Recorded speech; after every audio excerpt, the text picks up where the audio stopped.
Hey all.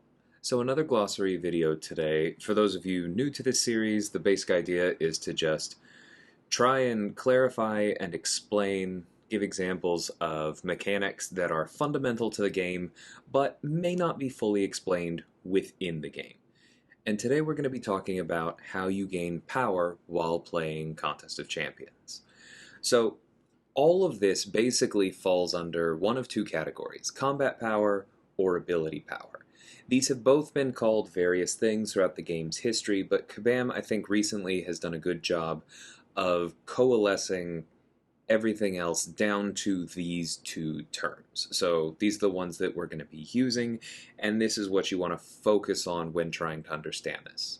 So combat power is very specifically the power that you get immediately. You can immediately use it, there's no delay, when you land unblocked basic hits on your opponent, or when you get hit by or block your opponent's basic or special attacks. Now, obviously, if you block attacks, you gain less combat power, but that is still considered combat power.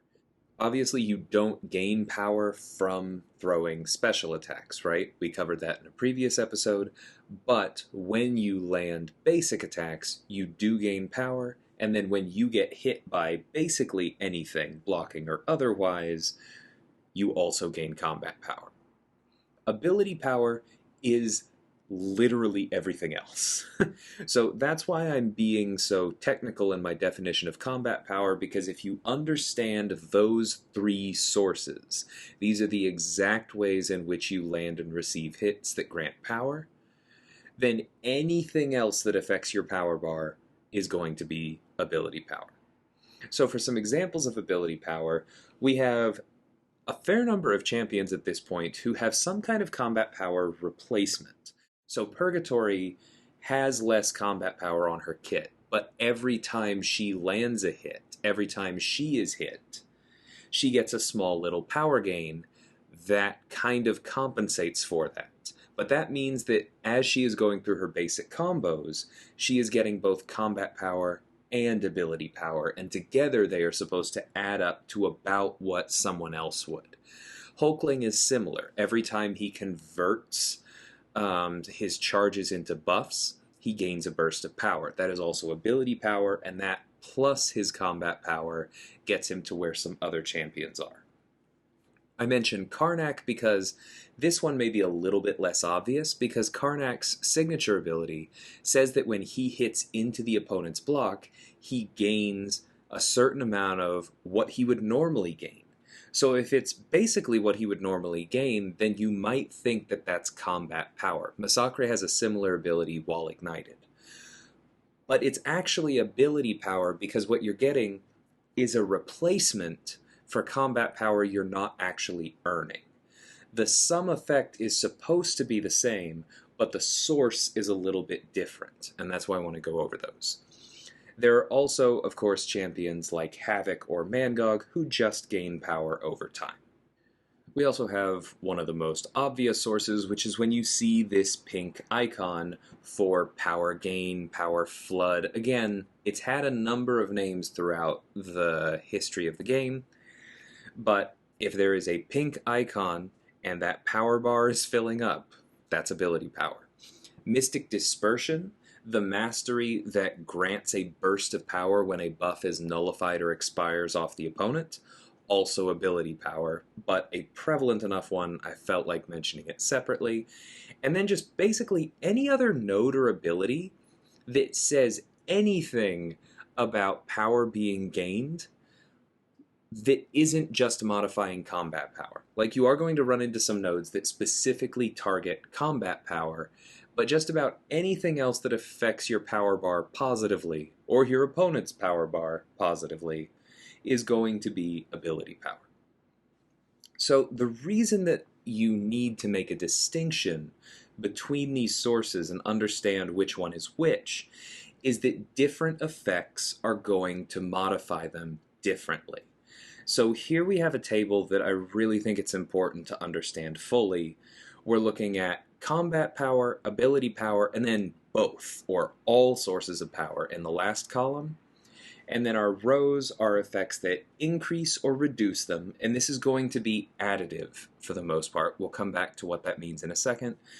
And then the last source is just things that lock them. And when I say lock them, I mean that no matter how much power is supposed to be gained, no matter how much the rate has been modified, nothing gets through. So to kind of dig into that a little bit, let's take a look at the ability power column. Now, if you see a champion on an improved power gain node, in Tier 1 the most popular one is node 54, which has 200% improved power gain. So all ability power gain is boosted by 200% or tripled. If you use a Petrify, an Exhaustion, or a Wither, all of which additively reduce ability power, it's going to come off of that 300% that the node has boosted it to. So Spider-Man 2099's 125% Wither only drops that 300% down to 175%, meaning you are still dealing with a champion that is not only gaining power, but is gaining more power than normal. Whereas if that champion were power locked, it doesn't matter that the power gain has been improved, they're still not gaining anything. It's worth pointing out that sometimes this is actually an advantage for the additive kinds of modification. Because that Wither we just talked about, 125%, if you're dealing with a normal node where ability power is not being boosted in any way, then 125% reduction to ability power rate means that you are actually starting to reverse it. Your opponent is losing 25% of the power that they would normally be gaining. That's something that does not happen with power lock. And so on normal nodes, strong enough additive modifications can actually be better than the abilities that just lock power. But it's really important to keep in mind the distinction between the two. This does, however, only apply to ability power, because even if you stack multiple sources of additive reduction to combat power, it just goes down to 0. Even if you use Punisher 2099 in Overdrive, who's reducing defensive combat power by 90%, and then you have a Mr. Fantastic suppression pre-fight, reducing it by another 25%, and you are hitting an opponent while stunned when you have the Petrify Mastery unlocked, which modifies both combat and ability power rate, you still will not be draining your opponent's power by hitting them. It just drops down to 0 and looks a lot like an Enervate at that point. You can observe similar interactions with combat power if you consider something like Mr. Fantastic's suppression pre-fight. This reduces combat power by 25% per stack. But if you're facing a champion like, let's say, Nimrod, who, when unduped, throws the special one and gets an Energize at 45% potency, then that 25% is subtracted from the 145%, and you're still dealing with a Nimrod that's gaining 20% more power than normal. Whereas if you have, say, Spider-Gwen or Gwenpool and they apply an Enervate debuff, or you're using Psylocke and you take advantage of her unique ability, which is effectively an Enervate, then it doesn't matter if that Nimrod is Sig 200 and has an Energize that's boosting power gain rate by like close to 70%, you're still not going to grant him any power at all by hitting into him, because Enervate shuts down, locks defensive combat power rate. I may have forgotten something in prepping for this video, but I am not aware of an effect that fully locks offensive combat power, just as I am not aware of an ability that only locks ability power rate.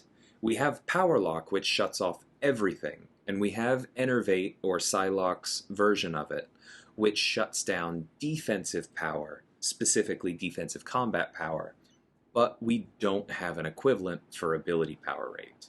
Similarly, other than the Petrify Mastery, which is very old and predates a lot of these other things, I'm not aware of a single mechanic that increases or reduces both combat and ability power.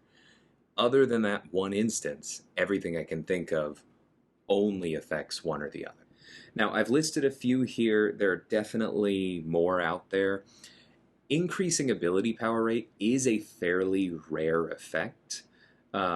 These actually were the only two examples I could think of for that one. But for reducing combat power rate, I wrote many tech champions because the list got very long very quickly. We're talking like Darkhawk, Punisher 2099, Yondu, Red Skull. It's a pretty important feature of the tech class. But the reason that I put out this chart, even though 3 of the 9 spots are completely empty, and one of them is basically half empty, is just to really drive home the difference between some of these effects. If you don't want to be surprised by your opponent's Special 3 or Nasty Special 2, it's really important to understand the nuances of the difference between Enervate and Powerlock, of the differences between Petrify and Wither and Suppression, the differences between Energize and the improved Power Gain node. So we could definitely make a much larger table than this if we tried to fit in every instance in the contest, but I think this should be enough to get across the point I'm going for here, which is just that you want to keep track of what is affecting combat power rate versus ability power rate, and how those generally differ from the absolute modification that is Powerlock, which is why champions with Powerlock tend to be so strong. There's a reason why Magic and Dr. Octopus, etc., tend to have immediately apparent uses.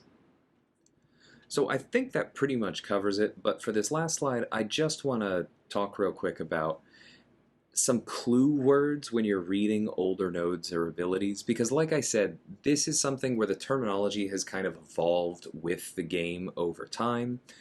But if you find yourself reading something that says offensive power or defensive power, gain, rate, whatever, that's almost always talking about combat power, because it's talking about either the landing or receiving hits part, which loops into our next one. If you see anything about boosting or reducing the amount of power from landing or receiving hits, that's talking about combat power. Whereas if you see anything about power gain effects, which is the language that the improved power gain node uses, you're looking at ability power. So even older descriptions that don't use the updated language can still be pretty easily understood if you keep in mind these few clue words and just the distinction between the two categories in the first place. You can usually puzzle out which one you're looking at. So hopefully you all have found this helpful. Let me know in the comments what you'd like me to cover next week. And until then, thanks so much for watching, and take care.